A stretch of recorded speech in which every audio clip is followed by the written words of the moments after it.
Got bread making to a whole new level. Now what do you see here? Is this A, a cleavage, B, a butt, C, a legless hooker who got pregnant, D, none of the above? Oh my gosh, Aerez. I didn't know you kept sending me videos. I would get an email now and then saying I have a new video, but I thought it was just the same one over and over. Bless your little heart. I enjoyed all of those so much. I've missed you.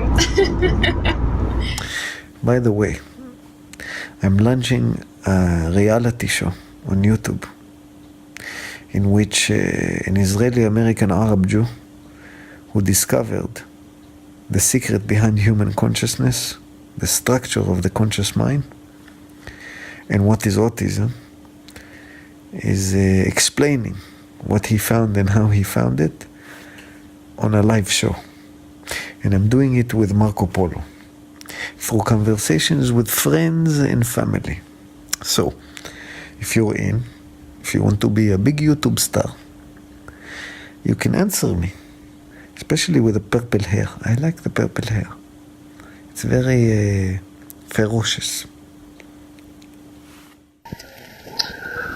Well, that's exciting. Yes, I'm using my man voice. I have a joke for you. Okay. Me. Alright. Two Jewish men, were arguing about the pronunciation of the name, the Tetragrammaton, the big sacred name. Well, one of them thought the name was Yahweh, the other one thought the name was Yahweh, so they were arguing, so they decided to ask their rabbi. So they go to the rabbi, and they say, Rabbi, which is it? Is it Yahweh or Yahweh? And the rabbi thinks for a moment, he goes, that's easy, it's Yahweh. And they said, oh, thank you, Rabbi, for telling us. And the rabbi says, you're welcome. That's all I got. LOL. The book cover. Now I'll let you in on a secret. This is my library of really interesting and old books. And this book right here,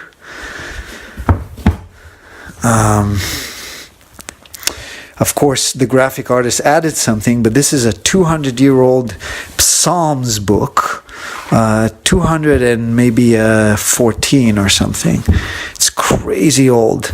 And this is the book I took a picture of, from which the image of the book was created. Isn't that cool? Sorry, it's dark right now. Oh my gosh, where did you even get a 200-year-old book? Where did you get all of those books? I need your library. I need actually that room with the chalkboard wall. What the heck, Aerez? It's amazing. I would live in that room. Are you there? You're watching me now. This is exciting. I'm not in my room because Diane is watching a movie. And so I'm downstairs. I just did a video for my student, Melissa. I'm teaching her Hebrew Metaphysics using Marco Polo. She's a mental head like me. She wants to understand the structure and mechanism of human consciousness. This is a model I've built in order to explain how consciousness works. It's made out of one piece of wood, elm. I need to clean the burn marks, but I kinda like them. They're reminding me how hard it was to cut this. And hoping this thing will not break as I'm passing it on the table saw. It's very light wood, elm. very hard wood. Beautiful. So, my room is very cool. I like it. I'm going to give you a tour. Do you want to talk about something? What do you want to talk about? So, this thing, Zachar v'nekeva bara otam. You know Genesis. Male and female, he created them. What does that mean? So, in Judaism, you have a lot of teachings about this phrase. This phrase is very problematic, this verse. And it's problematic because it was not said about Adam and Eve. It was said about Adam. Male and female, he created them. Who's them? There was only Adam. And so Jewish commentary speaks about, it was one man, two men stuck back to back, man and woman. That's one of the commentaries. Another one says that God knew that he would created Eve. And so, he said forth, male and female, because he already had the plan. So it doesn't speak about him creating Eve later, it just speaks about him having the plan. Male and female, he created them in his mind. What Hebrew metaphysics tell us is that that the story of maybe, we don't know. It's not necessarily negates God in any way, shape, or form. On the contrary, the entire idea is that everything is both a metaphor and actuality. Whatever actuality means to us. Because everything is. Everything is also a metaphor. It's like in speech. There's two layers to everything. And so what does this talk about? What is the story of creation? The story of creation is a metaphor for the structure of human consciousness. Adam is Adam. It's all in the language. Adam in Hebrew means Adam. Adam in Hebrew means human. It's not somebody's name. That's throughout the generation it changed its meaning. Adam, human. Eve comes from the word Hava. Hava means experience. Eve is your experience. Eve is the subconscious. Subconscious, you know that, you're my editor. I'm sure I wrote it somewhere and you edited. And you're probably going to thumb me up now or something. Or not, maybe I'm just projecting that I've given you. Oh yeah, thumbs. Thank you for the thumbs up. Eve projects reality to... I love you. Eve projects reality to the... oh, you're so sweet. I'm very lucky to have met you. Like, I always wanted an editor with which I have a relationship that is so... like my friend. You're my friend. And I love that. So I feel very grateful for you. The structure of human consciousness. We are all both... We all have two beings in us. Two personalities. One is masculine. This right here, this side going this way is masculine. This side feminine. One is masculine in the mind and feminine in the body. And one is feminine in the mind and masculine in the body. And these two are competing for control of the body at any given time. Now, we experience reality as an amalgamation of both these personalities. But there's not a person on the face of the fucking planet, an adult, who knows what I'm talking about. Because there's always two sides of us. One side that wants, one side that's not so much, that's like, really, I'm going to do this now. We're in an inner conflict continuously. One side wants to rebel, one side beat us up. They give it names, the super ego, the inner critic, the inner child. I mean, psychology has names for fucking everything. We are two people. And the thought experience, that is the conscious experience itself, is also divided into two. When we actually break our conscious perception into two pieces, into a perception of reality, we realize that there's really two types of mental experiences. One type is thinking. You know, we think with our mind's eye, some of us think auditorially, there's different ways of thinking. But we think, we process reality. I need to go to the store.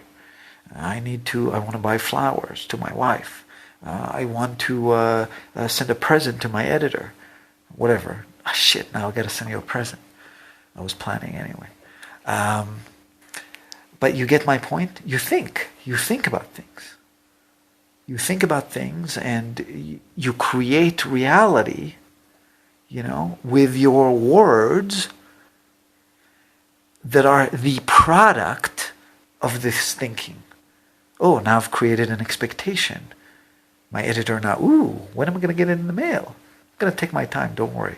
Postpone prolong the experience of the fun. Because anticipation is the best part of the process, right? Now I can only disappoint, or not. But the idea is I've created reality with my words. It's called in Kabbalah, in Jewish mysticism, it's called the upper union. Union of what? Union of what? Union of the masculine mind, the thinking mind, and the feminine mind. So what's the feminine mind like? If one mind thinks, what's the other one doing? Experiences, perceives. At any given time, we have a perception of reality. I'm sitting here and talking to you. It's something that I don't think about, but I know that I'm doing it. There's a knowing, there's an experience. Now notice that this perception, this experience is always rooted in reality. It's rooted in the physical senses. I know I'm sitting here. I know that I feel happy because I'm talking to Audrey. I know that, I'm a little thirsty, but I'm not thinking about it. Right? My thinking mind is thinking about things to say that will demonstrate that I'm also perceiving reality without thinking about it, and hence they come to my thought. But if I wasn't talking about it, I would, I would experience reality without thinking about it. That's the feminine mind. The feminine mind perceives reality, and it gets its input from the five senses. It is the ass, the behind, the back of Eve, the subconscious. That's why it says, "V'ra'ita et achorai u'panai lo era'u," and you saw my behind, but you shall not see my face.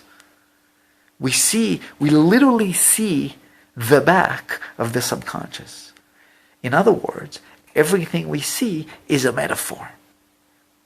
We're not looking outwards, we're looking inward. That's human consciousness. That's the big aha. The big, there's a structure to consciousness. We are all like two lines, two sides of a one straight line that is rotating on a little ball in the middle. So imagine a ball and a line. Imagine a tennis ball suspended in air. And there's two lines, two strings, and you hold one on each side. And the ball just turns around and you do this. There's infinite number of places which this ball can be. These two lines, this one straight line, right? Infinite. You can always move it half of something. And infinite expression of human consciousness. And so this is reality. This is a big aha moment, that we all perceive reality differently at any given time. And that different perception of reality is not only creating our unique infinitely unique experience, not only of each other and of ourselves, but of time and space. Literally, time goes by faster, slower. We wait for someone, we don't. Our perception of the speed in which we think varies on a spectrum. Some are super fast thinkers, some are very slow thinkers, they're very in their body. Right? And so this infinite experience, and we interact with each other, and everybody's changing all the time, some more than others. It's all a perception. When we're unconscious, we don't feel reality. Reality disappears. When somebody knocks us unconscious. We cannot perceive reality unless we have a mental activity. Because this is the illusion. And we're all told that. This is not news. We're told that by Buddhism, by Hinduism, by every possible religion. With some of them, we have to look into the metaphor. It says so as a metaphor. King Solomon, Hevel Avalim, Amar Kohelet. Hevel Avalim, Akol Hevel. That's how Ecclesiastes, if I say that right, starts. Kohelet. Ecclesiastes. Kohelet. That was King Solomon. So anyway, that's what I had to say. Okay. I have 3 questions, but you let me know if I should break them up in 3 different video segments. But before that, my first comment is that in regards to the male and female, he created them. For a while, I've had the understanding that he created perhaps one person initially, and then that wasn't good enough. He was alone, right? So then he took from his side, which of course is a whole bunch of metaphoric, who knows what. I mean, I'm sure you could go on for hours about that, but anyway, it's beside the point. And he made Chava, and then they were separate entities meant to be, joined together in marriage, I suppose. But I've always recognized that Adam retained some femininity, and Chava, also obtained some masculinity. I don't know how long I've been thinking that, probably for a couple of years, but I just edited a book by another good friend of mine who's Jewish, Messianic Jewish, Avi Ben Mordecai. His book, Coming Home, is coming out in the next few weeks. I'm super excited, but it's a lot of Kabbalah and stuff, and I'm just curious if it would be like very basic bitch Kabbalah to you, or some, I thought it was excellent in some places. It's all about Genesis. The first 3, I think 3 chapters, maybe 5 chapters of Genesis, just picking it apart and getting very mystical with it. And he turns death into like this ultimate sci-fi experience. Practically makes me want to die, but not really. Anyway, it's really interesting. I'll shut up so you can answer my question about my 3 questions for you. And they're of varying depth and seriousness, but whatever. So first of all, I want you to name the other 2 questions, at least by code, that would remind you, to your mind, will remind, doesn't have to explain that to me. Just give me a password that would trigger that memory, because I don't want to forget it, and I'm writing down, so you're good. Okay, write this down. There are 3 keywords for the 3 questions are wood, accent, and metaphysics. I'll just start with the wood question first. Very simple. You were showing me that object that you made. You said it was a very light wood, but also very hard. What kind of wood was it? It was elm. Did you say wood, accent, metaphysics? That's it? That will remind you of the 3 keywords? That's correct. I'm not familiar with elm. Interesting. So really, there were 4 questions, right? Oh no, the first one wasn't a question. It was telling me about Adam and Eve, but I want to comment on it. You said that, the way you looked at it or thought about it, butchering your thing, so just correct me if I'm saying something not true, that he created Adam and Adam wasn't good enough, and then he created Eve, Chava, and Adam had a feminine in him and Chava had a masculine in her. What you're talking about is extremely deep principles in occultism. So we have to understand that every spiritual system kept a different piece of the puzzle. A different piece that appealed to the people who believed in that particular spiritual tradition. Why are we attracted to spiritual traditions? Because they speak something to us. They resonate with us. The art of resonance. That's a term from channeling. Okay? The art of resonance is something that really feels true to us. And only then we follow it. And that's God's gift to us. Okay? It's an inner knowing of sort. It's intuitive. It's very feminine. Okay? It comes from the feminine mind. All these gifts come from the feminine mind. And so, the art of resonance tells us that we need to follow a particular path. And so, off of the ancient Hebrew wisdom, suddenly you have tarot. Tarot is essentially the exact same thing as the Hebrew wisdom, just in pictures. Okay? The 22 major arcana corresponds to the 22 Hebrew letters. Now, you cannot open an alchemy book, an occultism book, a Gnostic Christianity, modern Christianity. I mean, you can't without words in Hebrew. Everything is based on Hebrew. All of Western spiritual tradition, period. Okay? I'm not talking about the Western that used to be here, like Native American and, all the, what do you call that? The tribalism. That's different, and that's ancient and has to teach us something in its own way. Now, when we look at these concepts of Eve has masculine in her and Adam has feminine in him, these concepts of the masculine and the feminine masculine, when you look at the story of creation from the perspective as a metaphor for human consciousness, this receives a whole different meaning. Okay? Because it becomes a metaphor.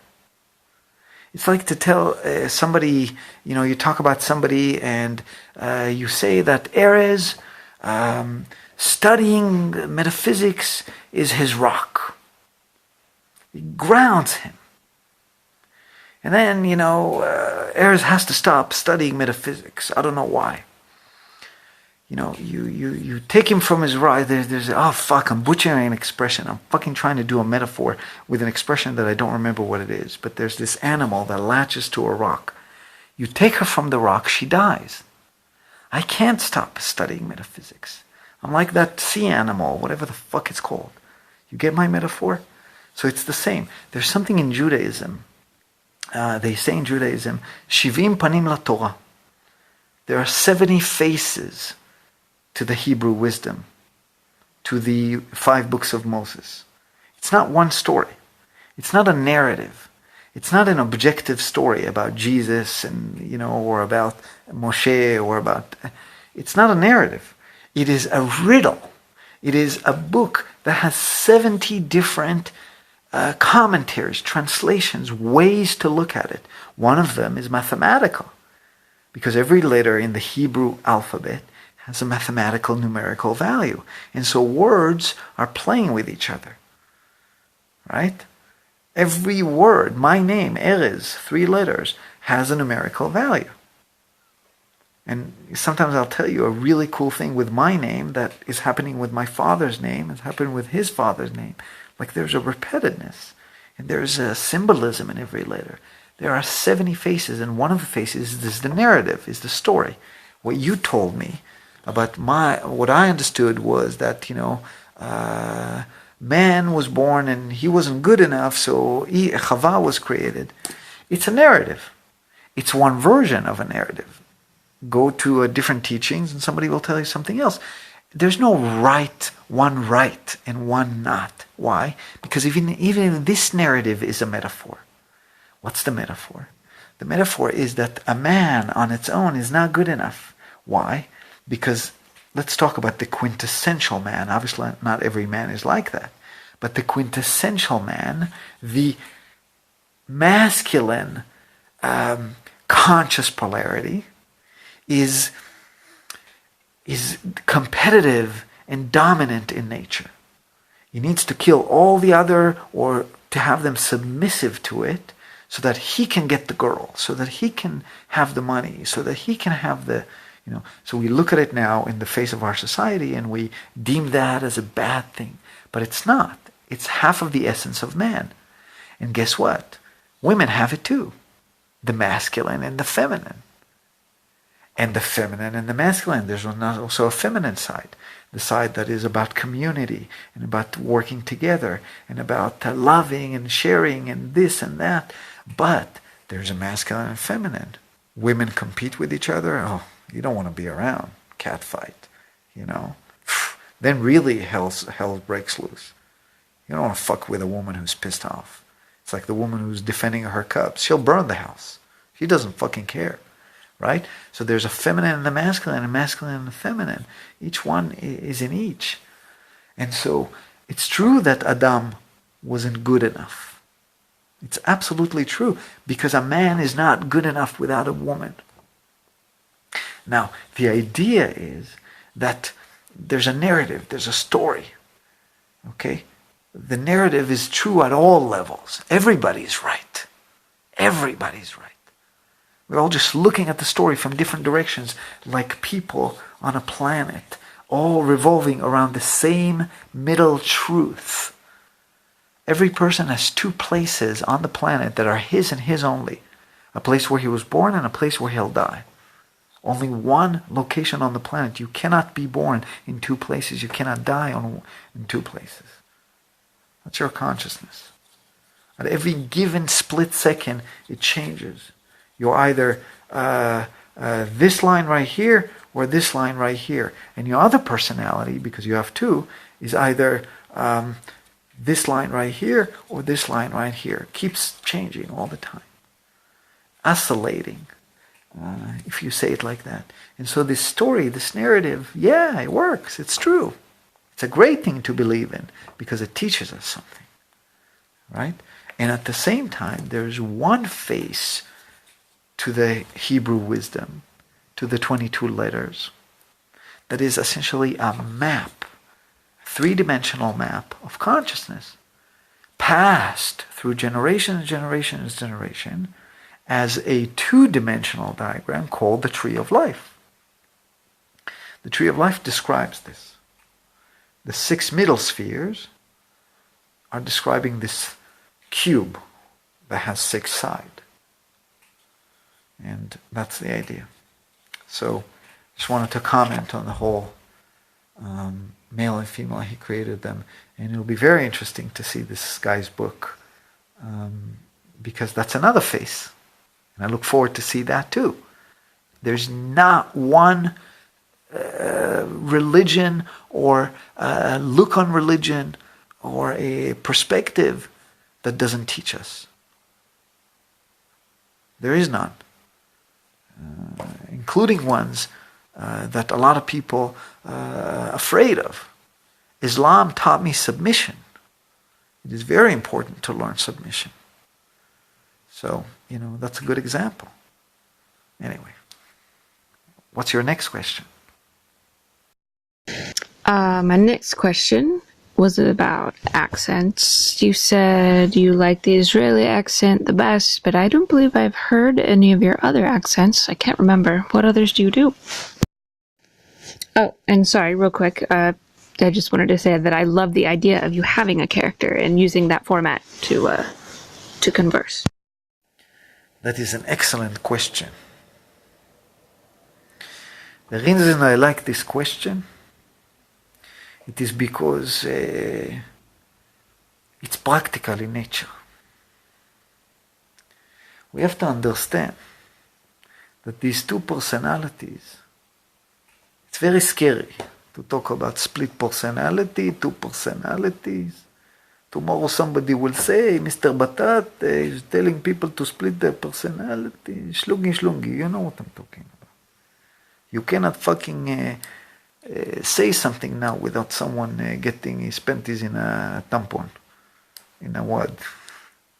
Tampon stuck at his ass, right? It's problematic. What I mean is that it's all us. In a sense, the term split personality is inaccurate. It is not split personality, you know, when someone loses, like in Fight Club, or in The Black Swan, excellent movie, Natalie Portman.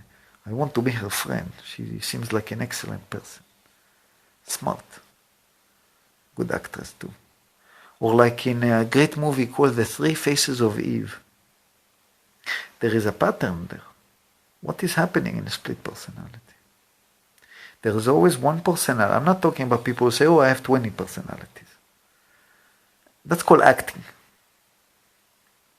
We all have infinite personalities. But there's two main personalities, male and female. One is male in the mind and female in the body. One is female in the mind and male in the body, regardless if you have a penis or a hole in the wall. It does not matter. Your consciousness is androgynous. Okay? So, what does it mean, split personality in the movies? Notice a pattern.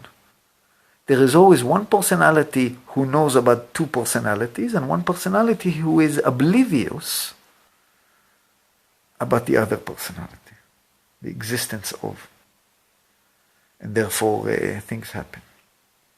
Split personality happens when we reject the idea that we are two people, that we can change our minds, that we have the inner struggle.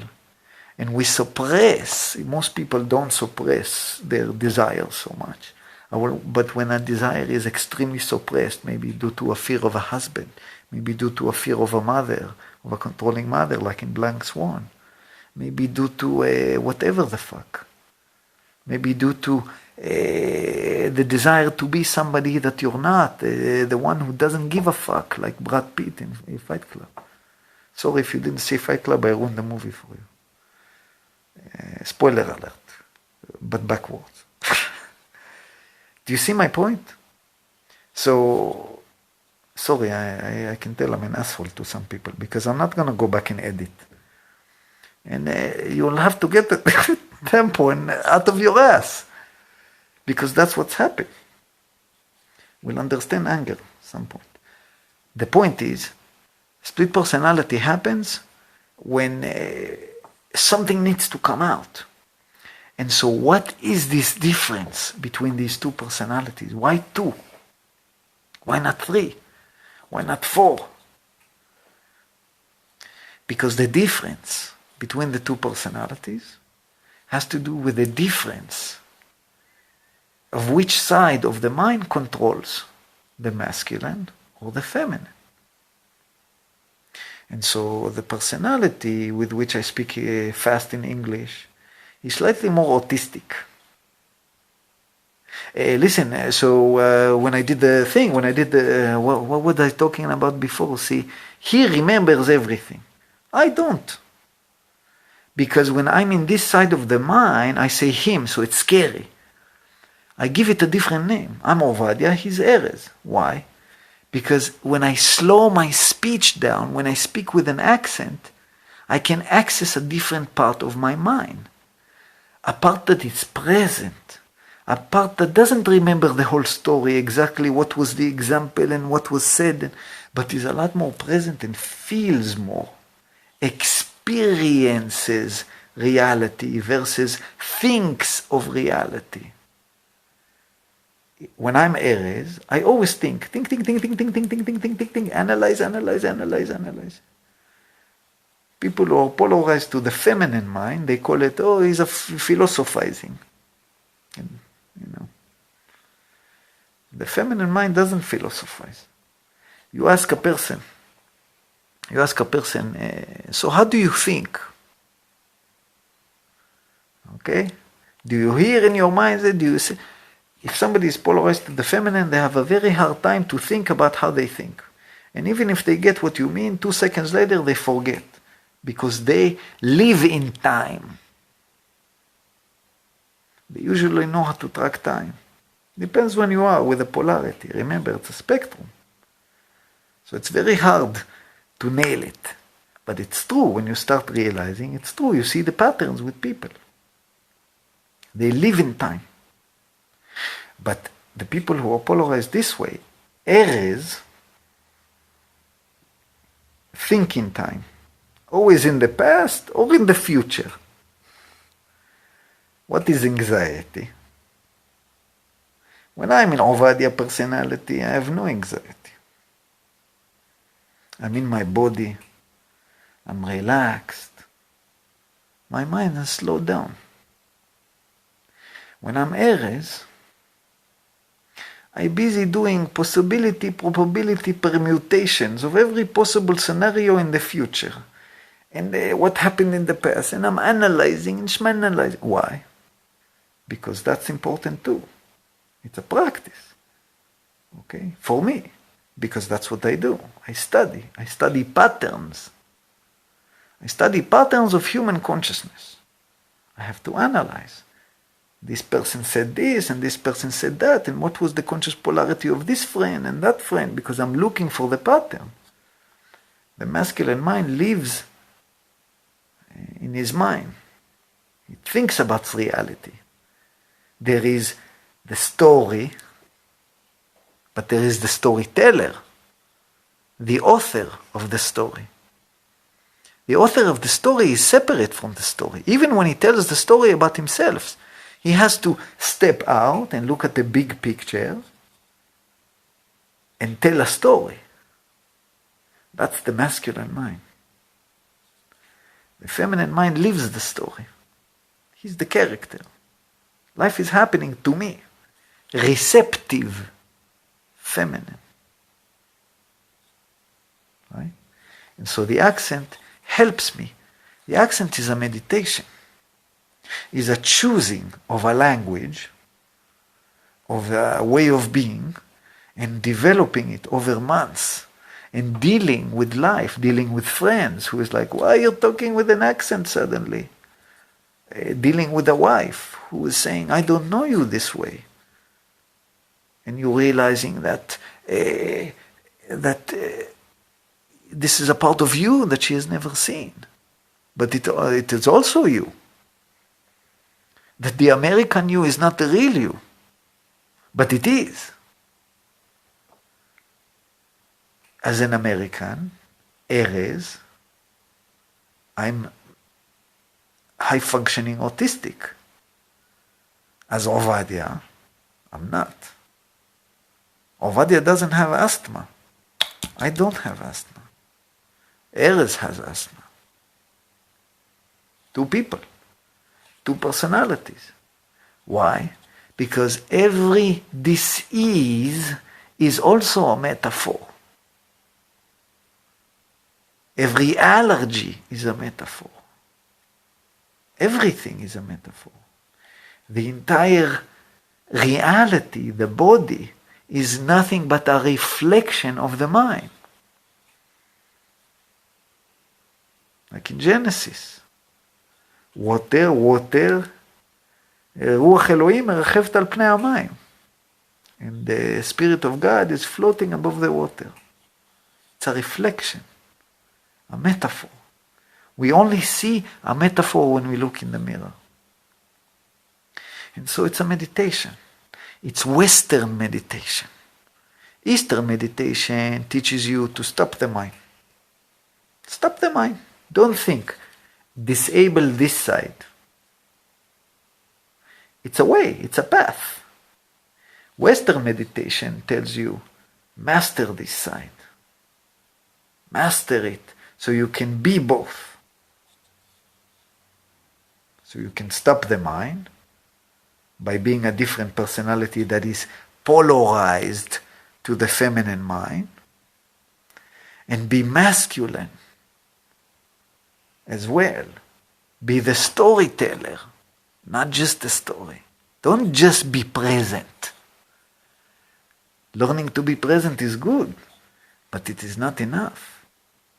You ask people, can you stop your mind? You will always get one of two camps of answers, because everything is divided into two. Some people will say, I think so. I mean, yeah, I see it. I guess. It's almost like a hard question to answer because they never think about it. Polarized to the feminine. Easterners were globalizing. That's why they meditate all day. Those who are. But the other side of the people will tell you, no fucking way I can stop my mind. I don't understand how the whole monkey and elephant works. I've tried. 3 years.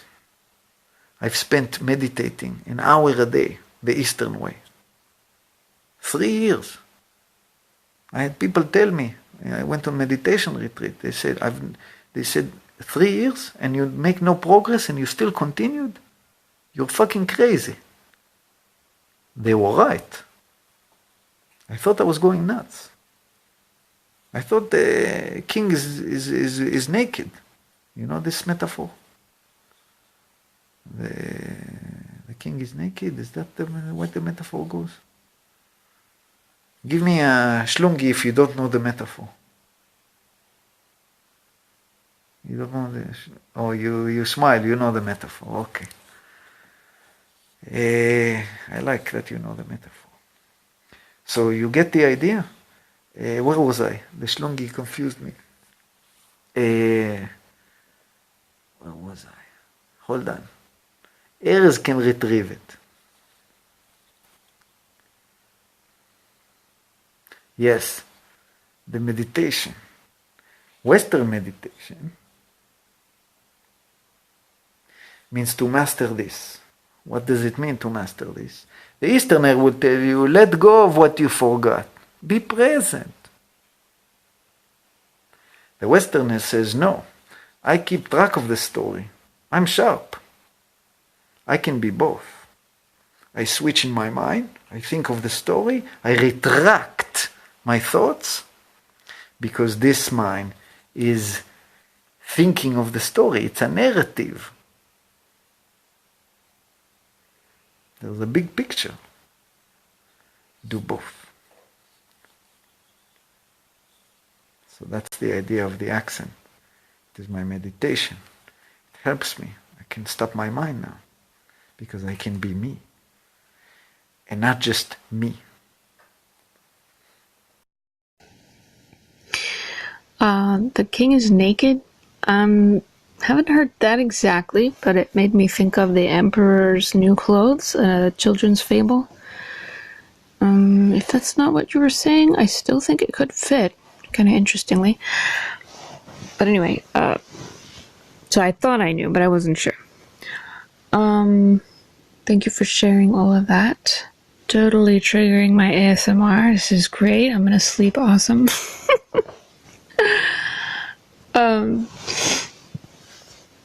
Let's see, my third question was pretty basic, but yet I'm sure you could go off for quite a while on this one.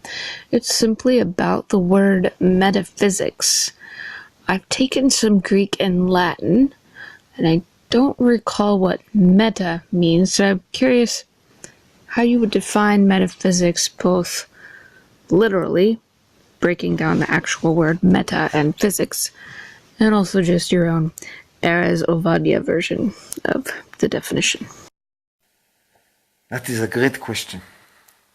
And in fact, you are... do you want me to do striptease music while I do this? Ding, ding, ding, ding, ding. In Allah book. I'm hot, I'm cold. When I speak with this accent, I feel warmer. Why? There's a reason for that. But not right now. This is too much for now. Our perception, our polarity impacts everything. It impacts the way our body is. Because if you switch polarity to feminine, Ovadia is feminine in the mind. He looks more masculine.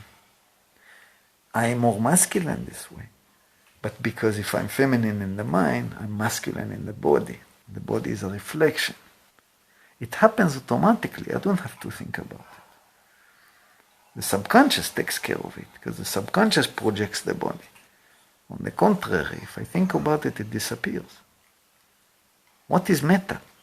Meta is that which is beyond. It's from Greek.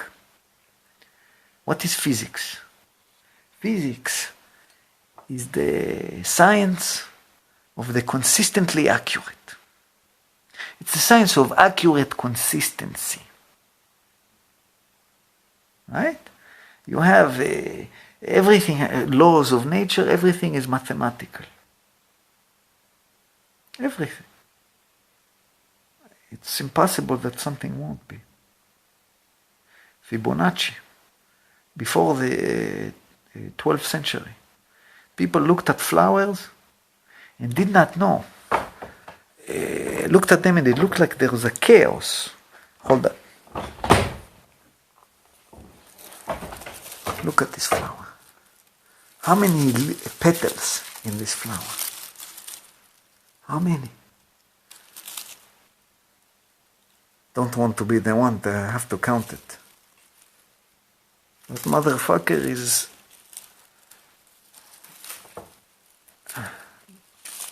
like a wild bush, if you know what I mean.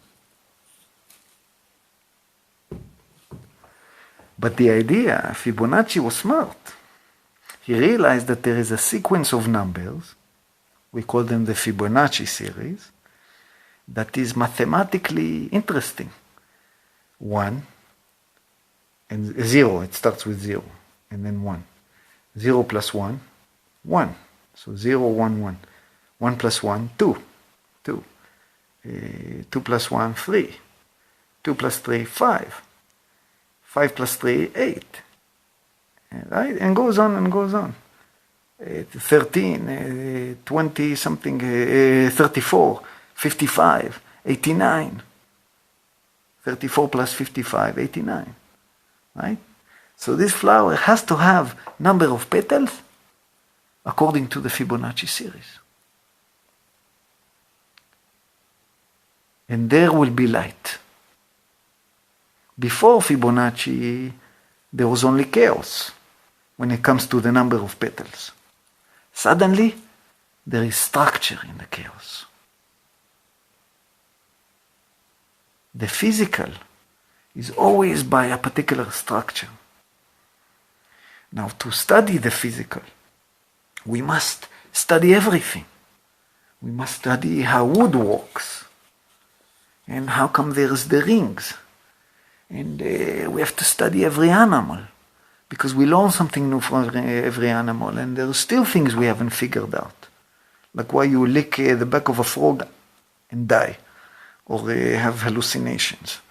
Like crazy motherfucker things. It's infinite. What is the metaphysics? If physics is the science of accurate consistency, metaphysics is the science of consistent inaccuracy. Okay? It is the opposite. Metaphysics is the antithesis of everything. There's only thesis, the masculine, and the antithesis. Carl Jung, for every energy is a dynamic tension between two opposites. It's this dynamic tension between the masculine and feminine which creates, animates. And so metaphysics animates physics.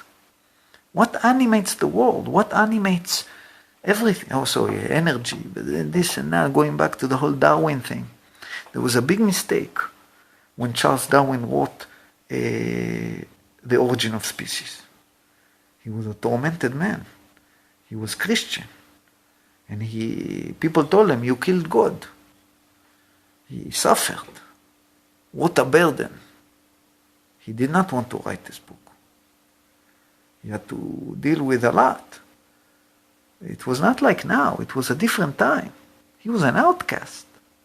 There was a growing movement of people who did not believe in God, who's the masculine mind, the thesis. Oh, everything. We started seeing that even flowers are based on the Fibonacci series. There was a growing belief. You know, I mean, it was centuries after, but you get my point. It was like we started seeing that everything has a mechanism. For everything to work, there is a mechanism. And now we could also explain the origin of species. There is no need for God. Comes metaphysics and says, it is this unbelievable law of evolution that allows for this development, that is the proof that God exists. Who designs the design? There is a design to the mind, to human consciousness itself. Human consciousness, even human consciousness, our emotions, it is also has a mechanism. For everything to work, there must be a mechanism. But that mechanism cannot be studied physically, cannot be studied with a scientific instrument. That is not Aerez saying. Go to David Chalmers, 1996, considered one of the leading philosophers in our time about human consciousness. He declared in 1996 that human consciousness is not subject to the laws of nature, it's subject to its own set of rules, and we don't know them yet. That has been the stance of the intellectual community for 22 years now, with no progress forward. There's all kinds of theories, and they're all true. Duality, not duality, we're a computer animation, illusion. So, what is metaphysics? That which is beyond the physical. How can something be beyond the physical? For everything to exist in the physical, there must be a three-dimensional body. It must be able to be counted, to be quantified. You cannot have something physical that cannot be quantified. It's impossible. Nature in its essence is hierarchical. Every number is either bigger or smaller than the one next to it. Nature is hierarchical. That's it. It's built in. Everything can be quantified because everything takes space, has a three-dimensional form. What is metaphysical? Something that doesn't take space, that cannot be quantified. Can you count how many thoughts you had today? It is impossible. A thought is metaphysical. We can count the words that are coming out of my mouth because we can count sound. It's turned into the physical. We don't see it, but it's still there. It's physical. It's a wave. Not everything physical can be seen. We can see the atoms, but they're there. Human eye is limited. But metaphysical, love, willpower, desire, the difference between them, it's all metaphysical. Metaphysics is the science of that cannot be quantified, that cannot be measurable. Metaphysics is the science of the immeasurable. And so, what does it mean that it doesn't have a body? Dewey, physicist, around the time of Einstein, has figured it out. He said that there were 6 dimensions to reality. 3 dimensions of space, and not 1 dimension of time, but 3 dimensions of time. And so all of reality is based on these 6 dimensions. Now, the work of Dewey is not very well known, unfortunately. Why?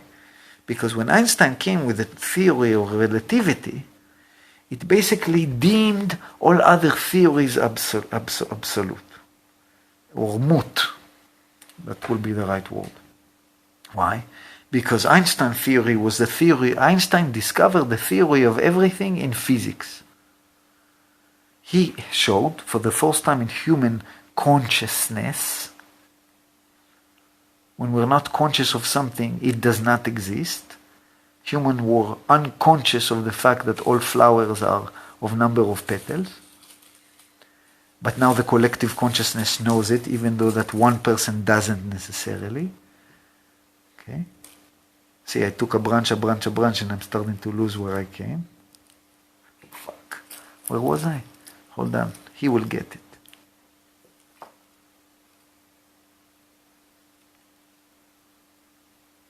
It was the fucking noise of the flower. Where was I? Give me a second.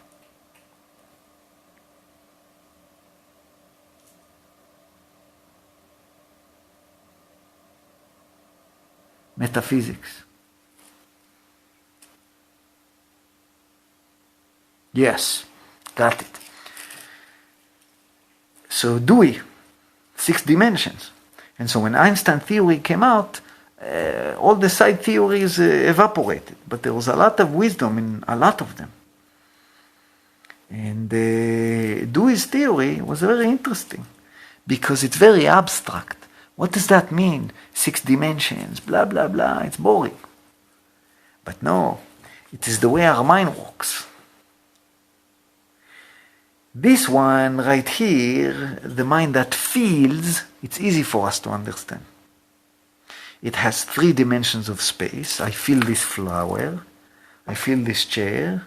I know how close or far I am from the camera. I move in 3 dimensions of space. But there is only 1 dimension of time. The present moment. My brother lives in Israel, 8,000 miles away from me, but he lives there now. Yes, in Israel it's tomorrow, but it's still now. There is only the present moment. The experienced mind can only be in the present moment. The mind, the masculine mind, is all over, is in 3 dimensions of space.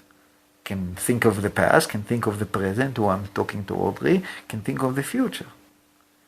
But it does not have space. If you have something that's 3-dimensional, you can hold it. If you have something that's 2-dimensional, you can't hold it, you can only look at it.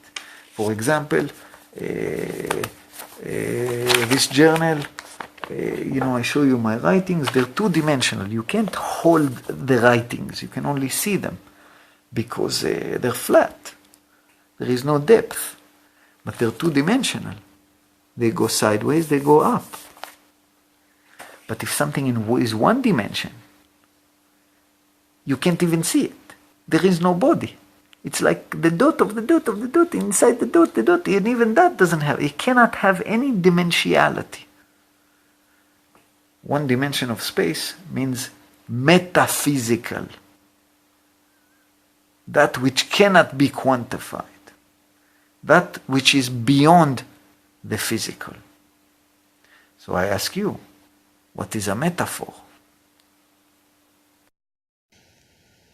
A metaphor is a picture example, a mental picture example.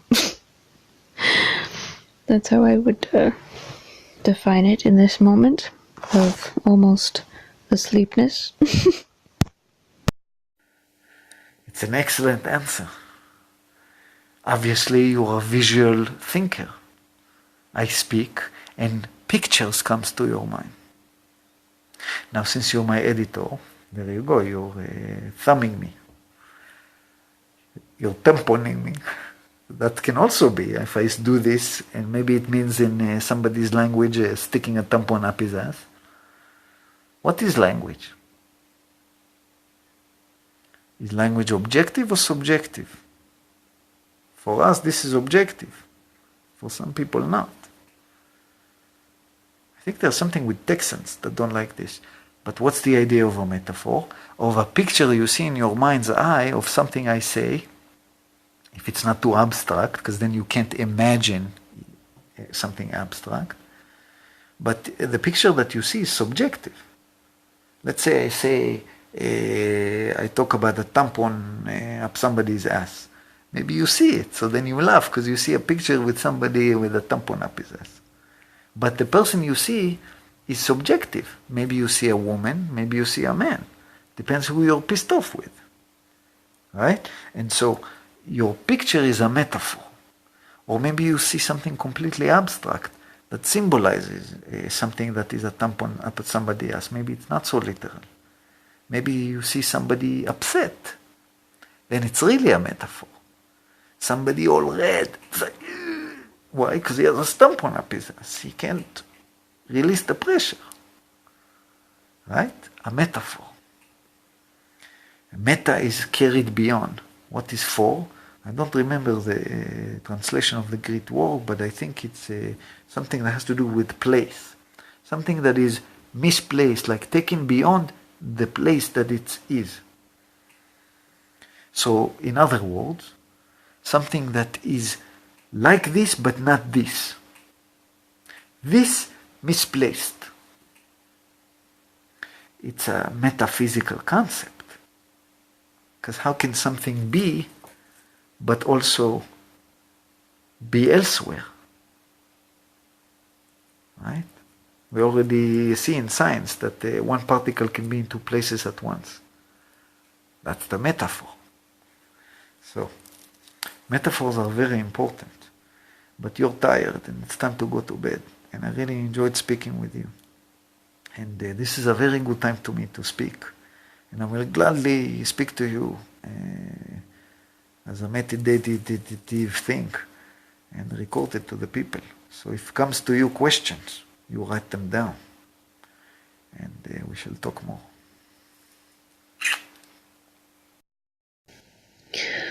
Well, thank you for this lovely evening session. I'm sure as I go through your material, I will think of other questions, so I'll be sure to make note of them so I don't forget them. You are correct. I am a visual person. I'm also one of those people that can't shut the brain off, ever. So I guess the only question I have left at the moment goes back to something you said to me a while ago. You said you could create a map of my brain. I would like to do that with you sometime. And maybe you can just tell me briefly what all that entails. 1 second, I'm writing it down. So, there's two things that I need to tell you. What is a map of the brain?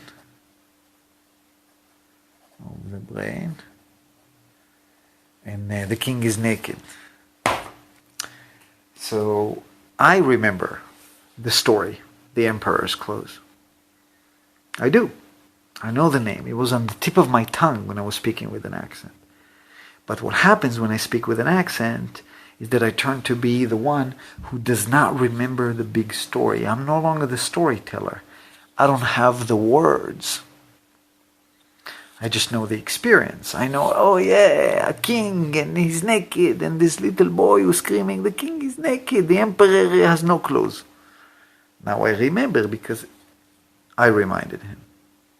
All I do is switch accent, switch speed of the mind. And it allows me to access a different set of information. Because who remembers? What?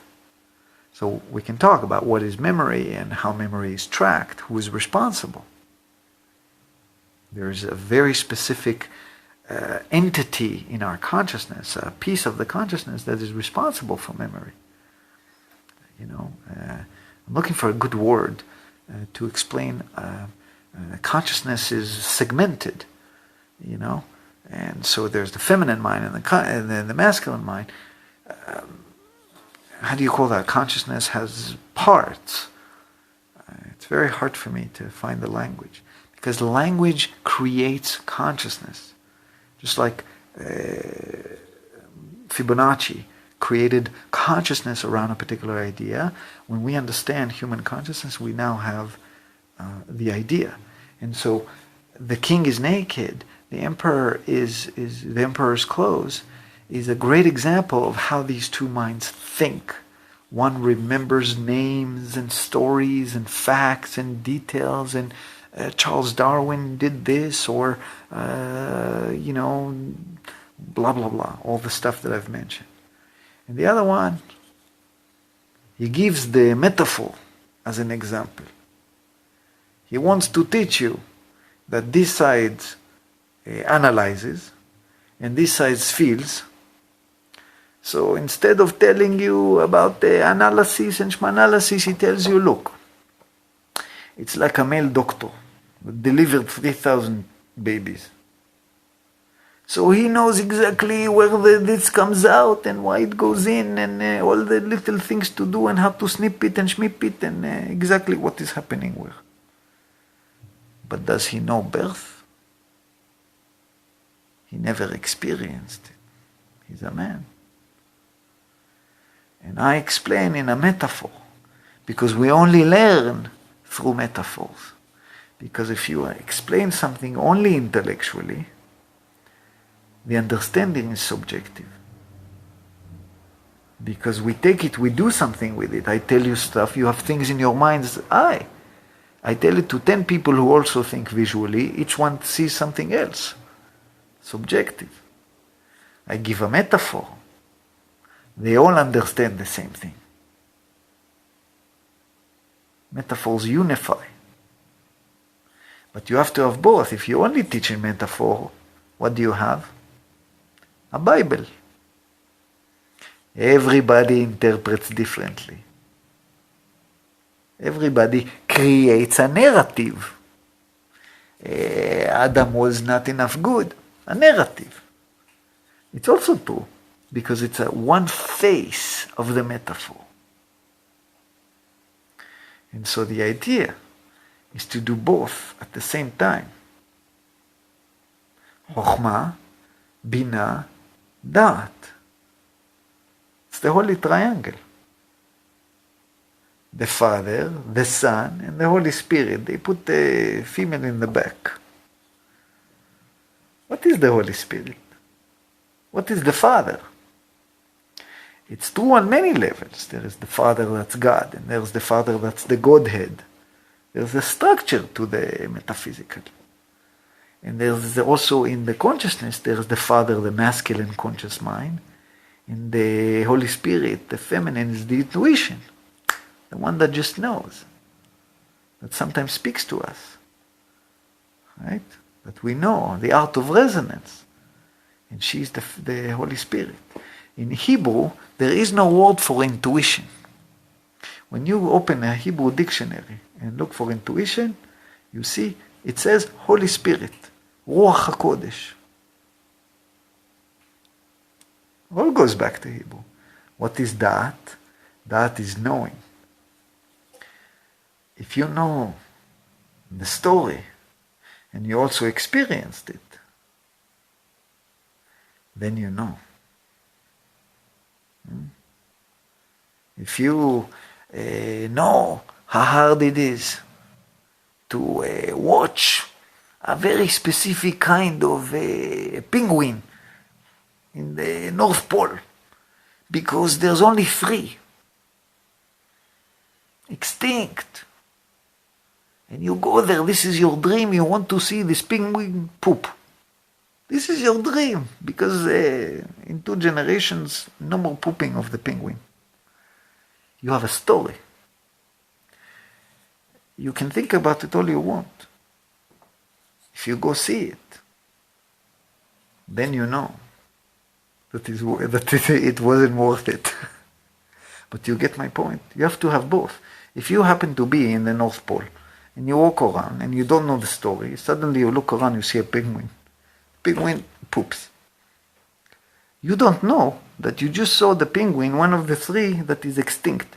All you say, oh, look, this penguin poop. Oh, do you want to eat it for dinner? Boom, you shoot it. You have no story. You live the story. So, how did I get to speak about this again? You see what happens to me at this time of the night? I become fully present and I forget the story. Fuck, I forgot. Oh, the king is naked. Something. Rather. Map of the brain. What does it entail? I took you on a trip there, didn't I? It entails mapping you on this. It entails understanding what is your polarization. We all have a dominant personality, a dominant side of the mind. We are not, man is not good enough. It's not balanced. Some people are exactly in the middle, but that's a very boring form of living, neither here nor there. It's not just about balance, it's also about expansion. And so you're either this or this in your dominant polarity. Doesn't mean that you don't have the rest, because we all have two personalities. But one is very dominant, or a little dominant, or extremely dominant, or barely dominant. Depends on your polarity. So we'll learn together who you are. And we'll slowly understand what each and every one of these mean. We'll understand them intellectually, but we'll also understand them experientially. How? By you sharing about your life. And I know it's vulnerable, but you get to learn who you are. And you do it to the level of comfort that you do. Tell about, if I speak about experience that you don't want to talk about, you tell me, fuck you. You get my point. That's what it means, mapping of the mind. Understanding human consciousness through your own conscious existence. This is not difficult. Metaphysics is not difficult, Audrey. It was designed. Look at the design. It was designed so that a baby can understand, a child, moving into a bar mitzvah, bat mitzvah. You can know metaphysics. It's simple. You know why? Because it's nature. Metaphor is nature for the system, the laws of metaphysics. In the physical world, you have to study everything. Right? If you want to understand how the mind works, you go to Google, amygdala, shmamygdala, neural pathways, so many words, so much narrative, so much language. You have to spend half of your life just to understand how the mind works. It's so complicated. With metaphysics, yes, you have to study a new language, understand the concept of mental polarization, of the potentiation of consciousness, of so on and so forth. There's words, but a few words, not a big deal. But there is one system, one structure. And then you know yourself. And then you know your children. And you know your parents better. Because you understand that they were at a different polarity. And you understand why you didn't get along with the people you didn't get along. Because opposites attract, but also, boom. And you understand your own speech. Because our speech is a reflection of the mind. Of this mind. Right? Of the narrative. It's the output of this. Action is the output of this. And so you study yourself. It's a God's gift. A structure of consciousness. It's a map for us to understand ourselves as humans. And so that we can understand that every human is the same. That the only reason for our differences in the physical world is because the physical is always different. There's always a structure, a hierarchy, but it's a circular hierarchy, which means everybody who's on top is also below. It just happens to be below and something that he doesn't realize that he's below. Everybody is the same. That's what you learn in metaphysics. The mind is the same. There's only one mind. There's many brains, a reflection, infinite reflection of this mind. But there's only one mind. Why only one? Because in metaphysics, there is no dimensions. If there's no space, there's no quantification. There's only one. Hence, Shema Israel, Adonai Elohenu, Adonai Ehad. Good night. Thank you, Laila Tov. Laila Tov.